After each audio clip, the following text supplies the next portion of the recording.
Hi friends, வினோதராஜா சமையலுக்கு உங்களை அன்போடு வரவேற்கிறேன். பாருங்கள், இன்றைக்கி சரியான பனி. இங்கே இவ்வளோ பனியாக இருந்தாலும் பாருங்கள், நாங்கள் வேலை செய்கிறத செஞ்சே தீர்வோன்னு வந்து வேலை செஞ்சிட்ருக்காங்க. இந்த ஊரை பொறுத்த வரைக்கும் பனியாக இருந்தாலும் சரி, மழையாக இருந்தாலும் சரி, வெயிலாக இருந்தாலும் சரி, அக்னி நட்சத்திரமாக இருந்தாலும் சரி, அவங்க வேலையை அவங்கவுங்க பார்த்து ஆகணும். குளிர்துன்னெலாம் வீட்டில் போத்திட்டுலாம் படுக்க முடியாது. எனக்கு இவங்க வேலை செய்யும் போது நானும் வேலை செய்கிறேன் தான், என்னை சுற்றி உள்ளவங்களும் வேலை செய்கிறாங்க தான். எனக்கு இவங்க வேலை செய்கிறத பார்க்கும்போது மட்டும் ரொம்ப கஷ்டமாக இருக்கும். நாங்களாச்சும் சற்று நேரம் காரில் அப்படியே போயிட்டு வேலை செய்கிற இடம் சூடாக இருக்கும், நின்று செஞ்சுட்டு வந்துடுவோம். இவங்களோடது பாருங்களேன், இப்போ மைனஸ் வந்து 4 டிகிரி. இங்கே இந்த குளிரில் இவங்க செஞ்சு தான் ஆகணும். யாருக்குமே வந்து ஒரு சம்பளம் ஈஸியாக வந்துடுறதில்ல. அவங்க பாருங்கள், அதுக்கேற்ற மாதிரி ட்ரெஸ்ஸு போட்டிருக்காங்க, அதுக்கேற்ற மாதிரி கையில் போட்டிருக்காங்க. இருந்தாலும் குளிர் வந்து அப்படி கையை குத்தி எடுக்கும். குளிர் வந்து கையில் குத்தி எடுக்கும். இருந்தாலும் இது நாங்கள் செஞ்சு தான் அவங்க இதை கரெக்டாக இப்போ இங்கே ஜனவரி மாதம்தான் ஆகுது. இது இப்போ வந்து இது எல்லாத்தையும் நோண்டி எடுத்துட்டு இதில் ஃபுல்லாக அழகாக அந்த வெயில் காலத்தில் வர அந்த செடி பதியம் போட்டுட்டு போயிடுவாங்க. அது அப்படியே பிப்ரவரி மாதம், மார்ச் மாதம், ஏப்ரல் மாதத்துலேருந்து அப்படியே பூ பூத்து ஏப்ரல்லேருந்து அப்படியே அழகாக இருக்கும். அந்த ரவுண்டனாக ஃபுல்லாக அழகாக சூப்பராக இருக்கும். அதுக்கு அவங்க இந்த மாதம் ஜனவரியில் போட்டால் தான் அதில் -4 இருந்தாலும் சரி, -10 இருந்தாலும் சரி, அவங்க டியூட்டி வெளியில் இந்த இது கொடுத்துருவாங்க. இதை செஞ்சு தான் ஆகணும். வேலை செய்கிறது கஷ்டம்தான், ஆனால் இவ்வளோ ஒரு குளிரில் செய்கிறது இன்னும் கஷ்டம். அப்போ அவங்களுக்கு நாங்கள் போய் ஒரு சூட்டில் உட்காந்து வேலை செஞ்சுட்டு வர்றேன், நாங்கள் இவ்வளவோ மேல். அப்போ இவங்களுக்கு பார்க்கும்போது நம்ம வேலை செய்கிறது கஷ்டமாக நினைக்கக்கூடாது. யாருக்குமே ஒரு சம்பளம் ஈஸியாக வந்துடுறதில்ல. ஒருத்தவங்களுக்கு கஷ்டப்பட்டு வர்றது தான். அங்கே பாருங்கள், அவங்க கரெக்டாக அதுலேருந்து எடுத்து அழகாக எடுத்துன்னு வந்து அங்கே அதுக்குன்னு 2 வேன் வச்சுருப்பாங்க. அந்த வேனில் அழகாக ஃபுல்லாகிக்கிட்டு வேலை முடிச்சுட்டு பர்ஃபெக்டாக போயிடுவாங்க. அவங்க அந்த எடுத்து போட்ட ஒரு மண் துகள் கூட அந்த இடத்துல கீழே கிடக்காது, ஒரு சின்ன இது கூட. அவ்வளோ ஒரு பர்ஃபெக்டாக வேலை செய்வாங்க. இவங்களெல்லாம் ப்ரொஃபஷ்னலாக படிச்சுட்டு வந்தவங்கலாம் கிடையாது. சும்மா வேலைக்கு வர்றவங்க தான். வேலைக்குன்னு இது இன்டர்வியூ பண்ணி எடுக்கிறது தான். அதில் அவங்க சொல்லி கொடுக்குறது, அதுக்கப்புறம் அப்படியே வந்து அவங்க செய்கிறது தான். இதுக்கெல்லாம் டிகிரி படிச்சுட்டுலாம் வரணும்னு அவசியம் கிடையாது. ஆனால் ஒரு வேலை செஞ்சால் அதை எப்படி நர்வஸாக செய்யணுன்ற மாதிரி அழகாக கரெக்டாக செய்வாங்க. ஓகே, இன்றைக்கு காலையிலேயே உங்களை ரொம்ப சொல்லி அறுத்துட்டனோ. இங்கே பாருங்கள், ஒரே புரியர். இதோட இன்றைக்கு என் இனிய நாளை ஆரம்பிக்க போகிறேன்.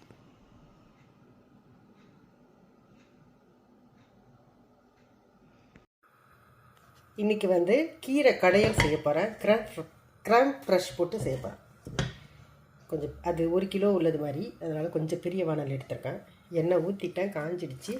காஞ்ச மிளகாய், ஏன்னா அது கூட காரத்துக்கு நான் வேறு எதுவும் சேர்க்க போகிறதில்ல, வெறும் காஞ்ச மிளகாய் மட்டும்தான்.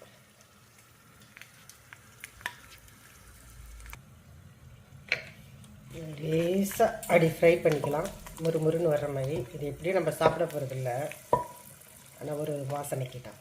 இப்போ வெங்காயம், நேரடியாக வெங்காயம் போட்டுடலாம்.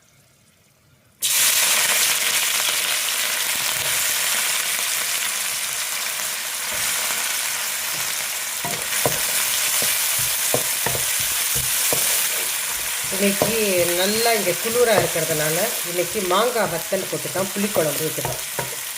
மாங்காய் வத்தல் போட்டு புளிக்குழம்பு, கீரை கிராம் ஃப்ரெஷ் போட்டு செஞ்சுட்டு முட்டை வெங்காய அடை ஊற்ற போகிறேன்.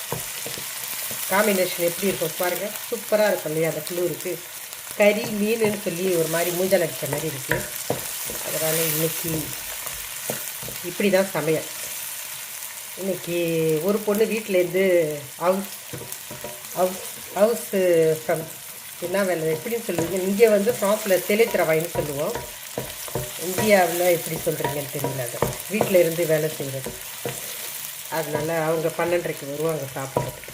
சுட சுட செஞ்சு கொடுத்தோன்னா அவங்களுக்கும் நல்லாயிருக்கும் சாப்பிட. ஏன்னா எப்போதும் வேலையிலேயே சாப்பிட்றவங்க இல்லையா, ஒரு நாள் வீட்டில் இருக்கும்போது அந்த மாதிரி சுட சுட செஞ்சு கொடுத்தா அவங்களுக்கும் பிடிக்கும். இப்போ அதே நேரம் நான் குழம்பு வைக்கிறதுக்கு, மாங்காய் வத்த குழம்பு வைக்கிறதுக்காக யானம் அதையும் வச்சுட்டேன், சூடு பண்ணிட்டேன். ஒரே நேரம் நிறைய வேலை செய்ய போகிறேன் என்று புளி ஊற வச்சுட்டேன். இதை ஏற்கனவே சொல்லியிருக்கேன். சுடுதண்ணியில் ஊற வச்சுருக்கேன், உப்பு போட்டு. இதை எல்லாத்தையும் அது அந்த பக்கம் கீரை ஓடிட்டுருக்கு, இந்த பக்கம் மற்ற குழம்புக்கு ரெடியாகும். இந்த பக்கம் முட்டை அடக்கி ரெடி பண்ணிவிட்டு மற்ற வேலைகளையும் இன்றைக்கி பார்க்க வேண்டியதான். இன்னும் கொஞ்சம் கரையணும். இது நல்ல பொன்னிறமாக வதங்கி வரணும். இது வந்து வெங்காயத்துக்கு குழம்புக்கு எல்லாத்துக்குமே அரைச்சி வச்சுருக்கேன், வெட்டி வச்சுருக்கேன். தக்காளி அரைச்சி தான் போட போகிறேன். வத்த குழம்புக்கு அரைச்சி போட்டிங்கன்னா குழம்பு திக்காக இருக்கும், சீக்கிரத்துலேயே சுண்டிடும், டேஸ்ட்டு சூப்பராக இருக்கும். இதுதான் வந்து கீரை கடையல். நீங்கள் நான் அரைச்சி செய்வேன்னு நினச்சிருப்பீங்க, இப்படியே அரைச்சியும் இருக்கும். ஈஸின்னு வச்சுங்களேன். இது இப்படி ஐஸாக தானே இருக்குது. நான் எப்படி இது வதக்கியே இதை டெக்கோஷ்லே பண்ணுறேன், ஐஸ் எடுக்கிறேன்னு பாருங்கள். கிராம் ஃப்ரெஷ்ஷுன்னு சொன்னது இதுதான். இது முடியும் போது போட்டு இறக்கணும்னா அந்த புளிக்குழம்புக்கும் அதுக்கும் சூப்பராக இருக்கும். இந்த கீரை இந்த மெத்தடில் செய்கிறதுக்கு செஞ்சால் என் வீட்டில் உள்ள பிள்ளைங்களுக்கு ரொம்ப பிடிக்கும். இதை கறி மாதிரி சாப்பிடுவாங்க. இதுக்கு நல்லா பொன்னீரமாக வந்துக்கிட்டே இருக்கட்டும். அதுக்குள்ளே வத்த குழம்பு நான் நல்லெண்ணெயில் செய்ய போகிறேன். நல்லெண்ணெய் ஊற்றிக்கலாம்.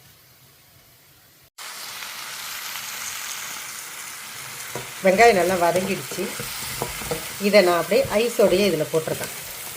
ஆனால் நல்லா ஒரு கிண்டு விட்டுருங்க, இந்த வெங்காயம் அப்படியே மேலே கலந்து வர்ற மாதிரி. அப்புறமா இதை மூடி போட்டு மூடிடணும். ஒரு 5 நிமிஷம் திறக்கக்கூடாது. அப்போது அந்த சூட்டுக்கும் அதுக்கும் அது அப்படியே புளிங்கிடும்.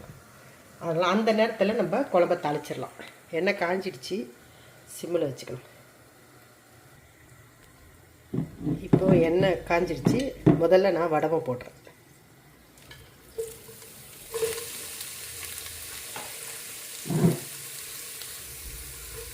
வடவை மட்டும் போட்ட உடனே அப்படி தீஞ்ச மாதிரி ஆகிடும். அதனால் அது சும்மா அப்படி ஒரு பொரிஞ்ச உடனே வெங்காயம் போட்டுடலாம். இல்லைன்னா வடவை வந்து தீஞ்சிடுச்சுன்னா அப்புறம் குழம்பு வந்து கசப்பாயிடும். இந்த வடவை வந்து அம்மா வீட்டிலே போடுவாங்க. அப்போல்லாம் நம்ம ஊர் இந்தியாவிலலாம் நல்ல வெயில் தானே, அதனால் பெரிய வேலை செய்வாங்க. வடவை போடுறது ஆள் வச்சுக்கிட்டு சின்ன வெங்காயம் வாங்கி உரித்து அது தட்டி காய வச்சு அது தண்ணி அப்புறம் எண்ணெய் ஊற்றி பிடிச்சி வைப்பாங்க. அப்புறம் நாளாக நாங்கள் ஃபாஸ்ட் வந்த அப்புறம் அதுக்கெல்லாம் டைம் இல்லாமல் போச்சு வாங்குறதுக்கு செய்கிறதுக்கு. அதனால் இப்போ அம்மாவும் இல்லையா, அதனால் நாங்கள் வரும்போதே அங்கேயே வாங்கிட்டு வந்துடுறது. அது ஒரு நல்ல ஒரு பாண்டிச்சேரியில் ஒரு நல்ல ஒரு கடை பார்த்து வச்சுருக்கோம்.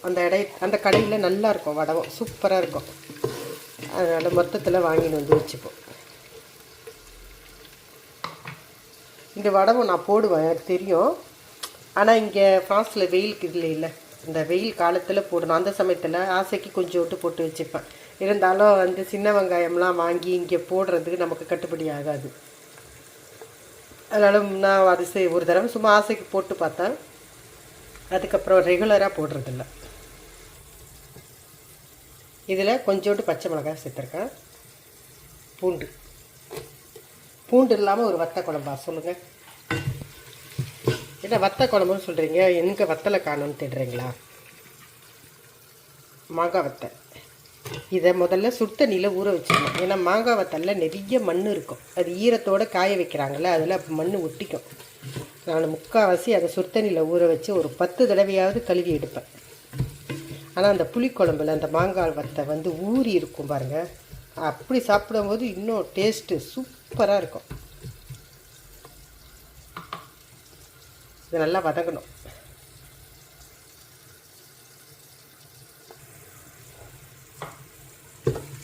நல்லா வதங்கிக்கிட்டே இருக்கா. இப்போ இந்த சமயம் கொஞ்சோண்டு கருவேப்பிலை போட்டுக்கலாம். நம்ம ஊரில் வந்து கருவேப்பிலை வந்து நம்ம காய்கறி வாங்கும்போது சும்மா கொஞ்சம் கொடுங்க அப்படின்னா, ஒரு 100 ரூபாய்க்கு காய்கறி வாங்கினா கருவேப்பிலை கொத்தமல்லி இனாமாக போடுவாங்க. அது இனாமாக வாங்கிட்டு வரதில் நமக்கு அப்படி ஒரு சந்தோஷம். யாருக்கு சந்தோஷமும் இல்லையே, எனக்கு ரொம்ப சந்தோஷமாக இருக்கும். நான் எப்போதுமே பாண்டியில் வந்து உழவர் சந்தையில் தான் போய் காலையிலே வாங்குவோன்னு வைங்களேன். எனக்கு அது ஒரு ரொம்ப பிடிக்கும். போய் நானே வாங்கிட்டு வந்து சமைக்கிறது கொள்வது. சமையல் மட்டும் ஊருக்கு வந்தால் நான் ஆளே வச்சுக்க மாட்டேன், நான் தான் செய்வேன். முடிஞ்ச வரைக்கும் நான் தான் செய்வேன்.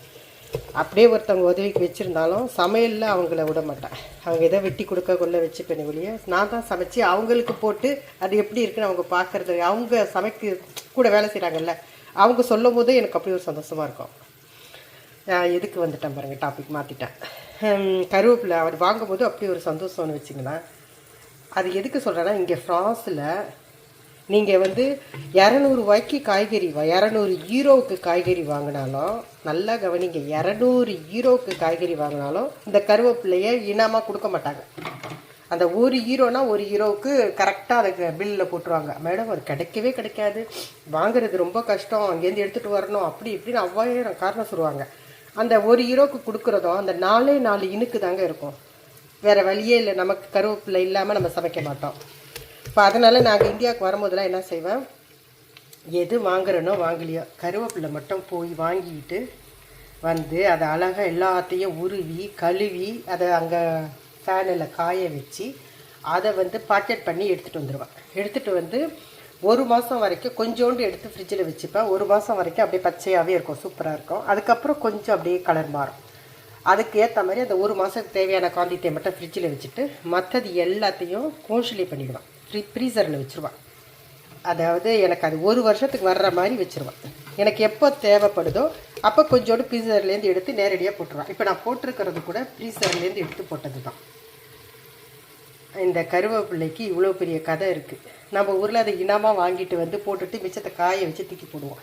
அந்த நாங்கள் இங்கே வந்து இந்த கருவேப்பிள்ளைக்கு இவ்வளோ ஒரு முக்கியத்துவம் வந்ததுனால ஒரு ஊருக்கு வந்தாலும் அந்த ஒரே ஒரு இனுக்கு தான் அது வீணாக, அது அப்படியே யூஸ் பண்ணாமல் இருந்துச்சுன்னா அப்படியே மனசு கஷ்டமாக இருக்கும் எனக்கு. ஐயோ கருவேப்பிலை வீணாக போகுதே அப்படின்னு சொல்லிட்டு. அதுதான் வந்து சொல்கிறது, இருக்கும்போது அருமை தெரியாது. அது ஏற்கனவே சொல்லியிருக்கேன்னு நினைக்கிறேன் ஒரு வீடியோவில். எங்கள் வீட்டில் வந்து 8-9 மாமரம் இருந்துச்சு. பெரிய தோட்டம்னு வைங்களேன். எங்களுக்கு 2 ஒட்டு மரம், பெரிய ஒட்டு மரம் உள்ளது, 2 புளிப்பு மாங்காய் இருக்குல்ல அது, அப்புறம் 2 மல்கோவா மரம், அப்புறம் இன்னொரு 2 மாங்காய், அது பேர் மறந்துடுச்சு. அது மாதிரி பெரிய தோட்டம்னு வைங்களேன். அது எங்கள் வீட்டு மாடியிலேருந்து போய் ஒட்டு மாங்காய் மட்டும் ஒரு மாதிரி சிகப்பாக இருக்கும் வெயிலில். அது கடித்து அதை வந்து உப்பு தொட்டு சாப்பிட்டோம், அதில் தூள் போட்டு சாப்பிட்டோம்னா சூப்பராக இருக்கும்.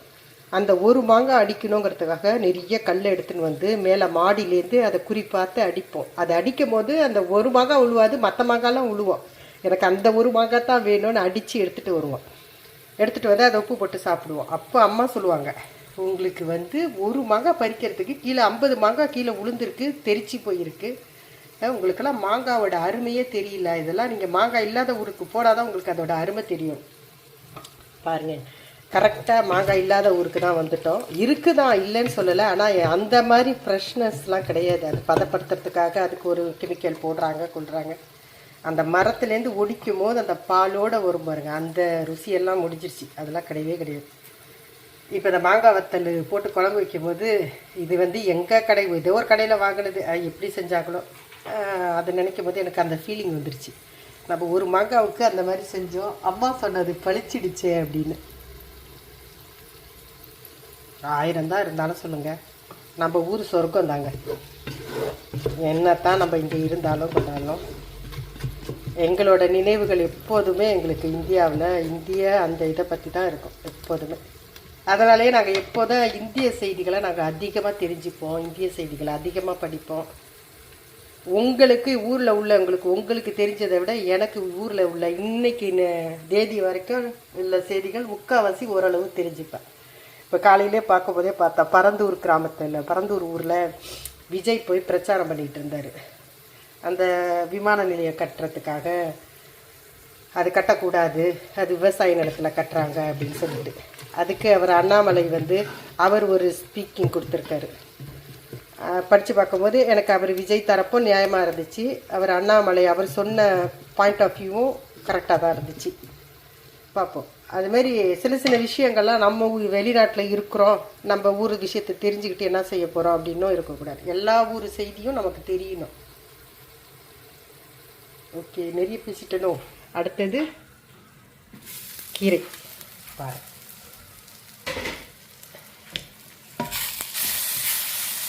இப்போ எப்படி கட்டியாக இருந்துச்சு, இப்போ எப்படி தண்ணி ஆயிடுச்சு பார்த்தீங்களா. அடுப்பை மாற்றிட்டேன், ஏன்னா தீ பெருசாக இருக்குது. இப்போ நான் கீரை நல்லா முடிகிற பக்குவத்துக்கு வந்துடுச்சு. இப்போ நான் கிராம் ஃப்ரெஷ்ஷு சேர்த்துட்டேன். நீங்கள் கிராம் ஃப்ரெஷ் நல்லா நிறையாவே சேர்க்கலாம். இது உடம்புக்கும் நல்லது தான், வயிற்று புண்ணும் ஆற்றும். இது எப்போதும் நான் சின்ன வயசில் இந்த மாதிரி கீரை வாங்கி பிள்ளைங்க குழந்தையாக இருக்கும்போது அதை சாதத்திலே போட்டு ஊட்டி விட்டுருவேன். அப்போ கீரையும் பிள்ளைங்களுக்கு கொடுத்த மாதிரி ஆகிடும், சாப்பாடும் நம்ம அரைச்சி ஊட்ட வேண்டியதில்லை. அதனால் சின்ன வயசுலேருந்தே பிள்ளைங்களுக்கு நான் அப்படியே கொடுத்து பழக்கினதுனால குழந்தைங்களும் அந்த சாப்பாடு அந்த மாதிரி இதுவே இருக்கிறதுனால இப்போ இவ்வளோ பெரிய பிள்ளைங்கள ஆனாலும் இந்த கீரையுடைய மகத்துவம் அவங்களுக்கு தெரிஞ்சிருக்கு. இங்கே ஃப்ரான்ஸில் வந்து இப்போ சில இடத்துல வந்து பிள்ளைங்க வளர்க்கும் போது கொள்ளும் போது சொல்லுவாங்க, நான் சாப்பாடு குழந்தைக்கு தனியாக தான் செய்வேன், அவள் வந்து காரம் சாப்பிட மாட்டா, இது சாப்பிட மாட்டா, அதனால் அதுக்கு இந்த இது போட்டு அதை செய்வேன். ஆனால் நான் குழந்தைங்களுக்கு 8 மாதத்துலேருந்து 6 மாதத்துலேருந்து கொஞ்சம் கொஞ்சமாக கொடுக்க ஆரம்பித்து 8 மாதத்துலேருந்து என்னோடய சாப்பாடு நேரடியாக நாங்கள் என்ன சமைக்கிறோமோ அதுக்கேற்ற மாதிரி அந்த காரம் உப்பு அதெல்லாம் குறைச்சிருவேன். ஹெவியெல்லாம் போட மாட்டேன். அதுக்காக காரமே இல்லாமல்லாம் இருக்காது. போட்டு அதுக்கேற்ற மாதிரி அதை கொஞ்சமாக அதை அப்படியே பிசைஞ்சு முதல்ல மிக்சியில் அரைச்சி கொடுப்பேன். அதுக்கப்புறம் அதை அப்படியே கையிலே பிசைஞ்சு கொடுத்துருவேன். என் பிள்ளைங்களுக்காக நான் தனியாலாம் இது வரைக்கும் நான் சமைச்சதே கிடையாது. நாங்கள் என்ன சாப்பிட்றோமோ அதுதான் 10 மாதம் குழந்தையும் சாப்பிடும், நாங்களும் அதுதான் சாப்பிடுவோம். இது நல்லா வதங்கிடுச்சு. இப்போ இதுலேயே வந்து அந்த அரைச்ச தக்காளி இருக்கு இல்லையா, அதை போட்டேன். அது அந்த பச்சை வாசனை போகிற வரைக்கும் அதை அப்படியே வதங்கட்டேன் வள. அதனால் நம்ம குழந்தைங்க வளர்க்கும் போது நீங்கள் அந்த என்ன சாப்பாடு நீங்கள் கொடுக்குறீங்களோ அதை நீங்கள் எப்படி கொடுத்து வளர்க்குறீங்களோ அப்படி தான் அந்த குழந்தை சாப்பிடும். நீங்கள் காரமே இல்லாமல் கொடுத்து கொண்டு அந்த கடைசி நேரத்தில் 2 வயசு 3 வயசில் திடீர்னு நம்ம சாப்பாடு நீங்கள் கொடுத்தீங்கன்னா அது எப்படி அந்த குழந்தைக்கு ஏற்றுக்கும், அந்த குழந்தை எப்படி அதுக்கு பழக்கப்படும். அதனால் சின்ன வயசுலேருந்தே நீங்கள் குழந்தைக்கு கொடுக்கும். நான் வந்து குழம்பு நம்ம வந்து ஒரு கரண்டி ஊற்றினோன்னா நான் அதுக்கு 1 ஸ்பூன் ஊற்றுவேன் குழம்புல, அந்த குழம்போட கூ தெரியணும்னு.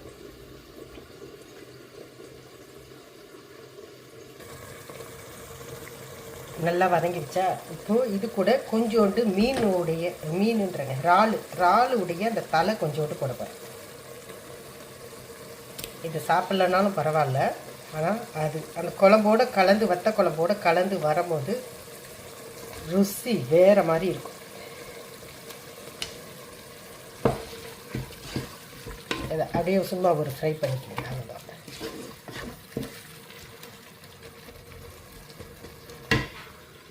குழம்பு கூட்டி வச்சுட்டேன். புளி கரைச்சி வச்சுருந்தேன் இல்லையா, புளி கரைச்சிட்டு உப்பு போட்டு நல்லா நான் கொஞ்சம் கூடையே வச்சுருக்கேன் குழம்பு. நான் புளி வந்து இது இந்தியாவிலேருந்து தான் புளி வாங்கிட்டு வருவேன். நான் இந்த ஊர் புளி யூஸ் பண்ண மாட்டேன், ஏன் குழம்புக்கு அது செட் ஆகாது.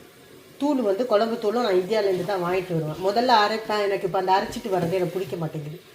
அது ஒரு பிராண்டு வாங்கினேன், அது ரொம்ப எனக்கு பிடிச்சிருச்சு. அதனால் அந்த பிராண்டு மாதிரியே நான் வாங்கிக்கிட்டு வந்துடுறது.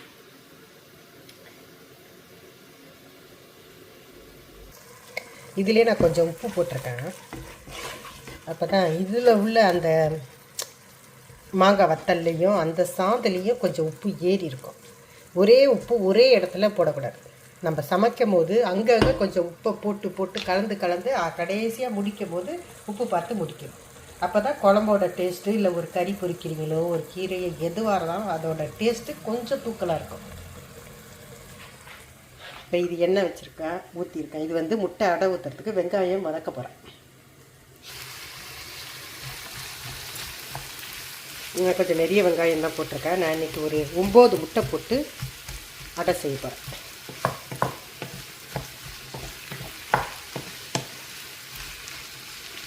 இதிலே கொஞ்சோண்டு உப்பு போட்டுக்கலாம். இன்றைக்கி காலையிலே என்னுடைய வேலைகள் கொஞ்சம் சீக்கிரமே நான் முடிச்சிட்டேன். நான் நிறைய விலாகு பார்ப்பேன்னு சொல்லுவேண்ணே, அதில் கன்னடாலேருந்து அஸ்வினின்னு சொல்லி ஒருத்தவங்க விலாகு செய்வார். அது பார்க்கும்போது அதுக்கப்புறம் பார்த்தா தான் ஒன்று அதுக்கு திருப்பி வரும்ல. அவங்களும் இங்கே நம்ம ஃப்ரான்ஸில் எப்படியோ அந்த மாதிரி தான். ஆனால் அவங்க வந்து ஹவுஸ் ஒய்ஃபாக இருக்கிறாங்க. ஏன்னா குழந்தைங்க சின்ன பிள்ளைங்களாக இருக்குது, அது வளர்க்குறதே அவங்களுக்கு சரியாக இருக்கும். அதுக்கப்புறம் அவங்க வேலை எடுப்பாங்கன்னு நினைக்கிறேன். அவங்க வீட்டுடைய இது போடுவாங்க, ரொட்டீன் லைஃபு. கன்னடாவில் இப்போ பனி ஸ்னோ பெய்யுது இல்லையா, அதை பற்றி அதெல்லாம் போடுவாங்க. அதில் ஒரு தடவை அவங்க போட்டிருந்தாங்க, காலையிலே நான் வீட்டுக்காரருக்கு சாப்பாடு செஞ்சு அனுப்புனேன். இந்த காலையில் இந்த குளிரில் எழுந்திருக்கிறது ரொம்ப கஷ்டமாக இருக்குது. ஆனால் எழுந்திரிச்சிட்டு சீக்கிரமே வேலையை முடிச்சிட்டோம்னா அன்றைக்கு உள்ள பொழுதில் முக்கால்வாசி கடமை முடித்த மாதிரி இருக்கும். அதனால் நான் லேட்டாக்காமல் இன்றைக்கி எல்லாமே முடிச்சிட்டேன் சீக்கிரமே. அதனால் எனக்கு ரொம்ப டைம் இருக்குது அப்படின்னு சொல்லுவாங்க. அவங்களுக்கு ஒரு குட்டி பையன் இருக்கான், 2 வயசில், சர்வேஷன் நினைக்கிறேன் அந்த பண்ண பேர். அந்த பையனை வச்சுக்கிட்டு தான் அவங்க வெளியிலலாம் அந்த குளிர்லேயும் போயிட்டு வருவாங்க. ஒரு ஒரு நாட்டில் ஒரு ஒரு இடத்துல ஒரு ஒரு மாதிரி வாழ்கிறது. இன்றைக்கி எதுக்கு நான் சொல்ல வந்தேன்னா, நான் கொஞ்சம் லேட்டாக தான் ஸ்டார்ட் பண்ணலான்னு இருந்தேன். சின்ன வேலை தான் சீக்கிரம் முடிச்சிடலாம் அப்படி. இந்த வெளியில் அந்த புல் வெட்டிகிட்டு இருந்தாங்க இல்லையா, சுத்தம் பண்ணிகிட்டு இருந்தாங்க பார்த்தீங்களா குளூரில், அவங்கள பார்த்த உடனே எனக்கு ஒரு எனர்ஜி வந்துருச்சு. வெளியில் குளூர்லேயே அவங்க வேலை செய்யும்போது வீட்டில் சூட்டில் இருக்கிற நமக்கு எப்போ வேலை தொக்குனா என்ன அப்படின்ற மாதிரி ஒரு ஃபீலிங் வந்துருச்சு. அதனால் எனக்கு கொஞ்சம் சீக்கிரம் வந்து ஸ்டார்ட் பண்ணிட்டேன். இது நல்லா வதக்கட்டும். இப்போ இது கூட பச்சை மிளகா, இஞ்சி கொஞ்சம் நிறைய வெட்டி போட போகிறேன். பச்சை மிளகா, இஞ்சி கூடையே போட்டிருக்கோம். ஏன்னா வெங்காயம், முட்டை செரிமானமாக இருக்காது. இதை கூட போட்டோம்னா நல்லா செரிமானமாக இருக்கும். அதுக்காக தான். இப்போது குழம்பு நல்லா பாருங்கள் சுருளாக வந்துடுச்சு, எண்ணெய் பிரிஞ்சு மேலே வந்துடுச்சா. இப்போது குழம்பை தூக்கி ஊற்றிடலாம். குழம்பு ஊற்றிட்டேன்.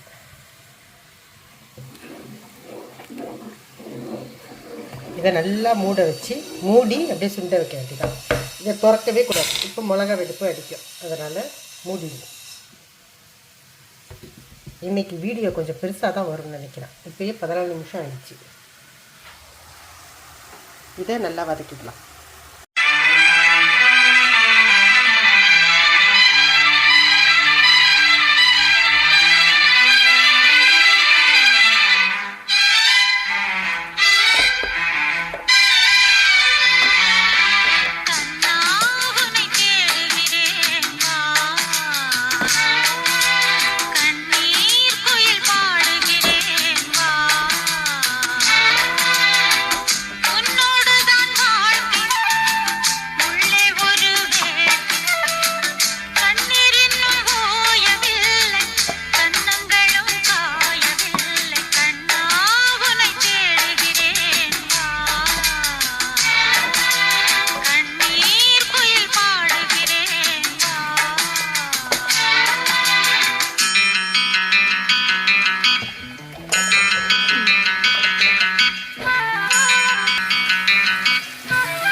முட்டை நல்லா அடிச்சாச்சு பார்த்துருக்குங்க.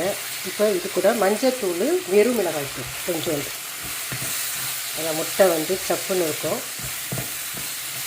வெங்காய அடையில் வெறும் மிளகாய்த்தூள் சேர்த்து அடை போட்டோன்னா சூப்பராக இருக்கும். மஞ்சத்தூள் உங்களுக்கு தெரியும், எதிர்ப்பு சக்தி. அதனால் மஞ்சள் சேர்க்காமல் நான் சமைக்க மாட்டேன். இப்போ வந்து இது இறக்குற பக்குவத்துக்கு வந்துருச்சு. இப்போ இது மேலே கொத்தமல்லி தழை தூவிடலாம். கொத்தமல்லி தழை தாராளமாகவே சேர்ப்பேன். என் வீடியோ பார்க்குறவங்க எல்லாருக்குமே தெரியும், வெங்காயம் இல்லாமல் கூட நான் சமைப்பேன். ஆனால் கொத்தமல்லி தழை இல்லாமல் சமைக்க மாட்டேன்.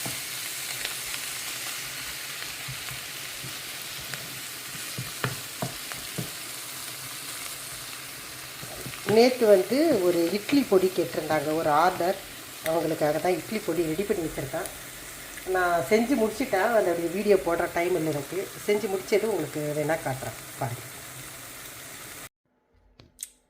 இட்லி பொடி சொல்லியிருந்தேன் இல்லையா, அதுதான் இது. அவங்களுக்கு ஊரில் உள்ளது மாதிரி வேணும், காரசாரமானு கேட்டிருந்தாங்க. அவங்களுக்காக ரெடி பண்ணியிருந்தோம். இது அடுத்த தடவை ஆர்டர் வரும்போது நான் உங்களுக்கு இதோட வீடியோ போடுறேன். நேற்று நைட்டே நாங்கள் தோசைக்கு வச்சு நல்லெண்ணெய் ஊற்றி சாப்பிட்டு பார்த்துட்டோம். சூப்பராக இருந்துச்சு. இப்போ திறக்கும் போதே நல்லா வாசனை.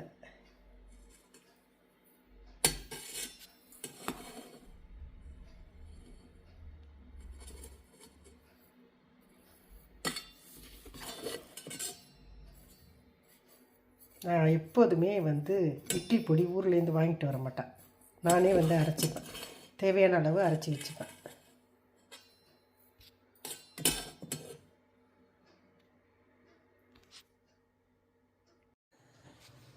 இன்னைக்கு காலையில் எழுந்திரிச்சதுனால முக்கால்வாசி வேலையை நான் முடிச்சிட்டேன்.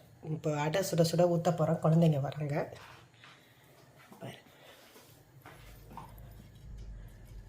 இறால் குழம்பு மாங்காய் வத்தல் போட்டு இப்படி பார்க்கும்போதே தலை தலைன்னு இருக்கா. சுட சுட சாதம், கீரை கூட்டு. வாங்க சாப்பிடலாம். இப்போ முட்டை அடை ஊற்றிக்கலாம். கரெக்டாக டைம் சரியாக இருக்கும். இது ஊற்றி முடிக்கிறதுக்கும் பிள்ளைங்க வர்றதுக்கும் சரியாக இருக்கும்.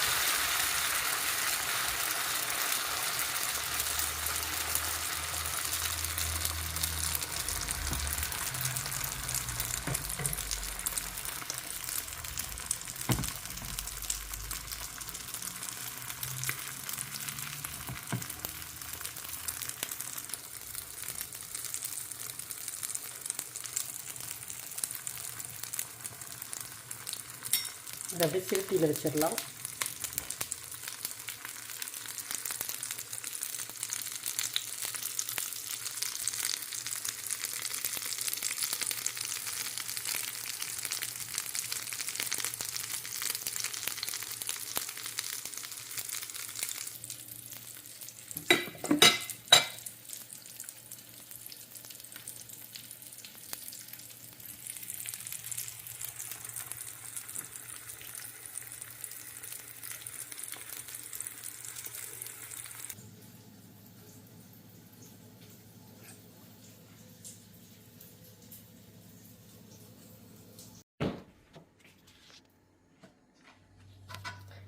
பிள்ளைங்க சாப்பிட வந்துட்டாங்க. சாப்பாடு சர்வ் பண்ணிடலாம். புளிக்குழம்புல நெய் ஊற்றாமல் சாப்பிட்டா அந்த புளிக்குழம்பு நிறைவடையாது. என்னடா இவ்வளோ நெய் ஊற்றுறாங்கன்னு பார்க்காதீங்க. இது நல்ல நெய் தான். நான் இந்தியாவிலேருந்து வாங்கிட்டு வர்றது தான். இது கூட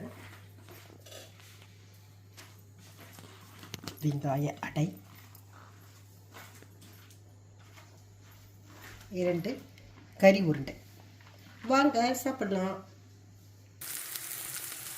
இது எல்லாரும் சாப்பிட போகிறோம். நீங்கள் எல்லோரும் சாப்பிட்ருப்பீங்க. இந்தியாக்காரங்களாக இருந்தால், ஃப்ரான்ஸ்காரங்களாக இருந்தால் இனிமேல் தான் சாப்பிடுவீங்க. இந்த வீடியோ எப்போ பார்க்குறீங்கன்னு தெரியல. ஓகே, அடுத்து ஒரு நல்ல வீடியோவில் கலாட்டா பண்ணிக்கிட்டு சமைக்கலாம். வாங்க. இந்த நாள் உங்களுக்கு இனிய நாளாக அமைய வாழ்த்துக்கள். Bye friends.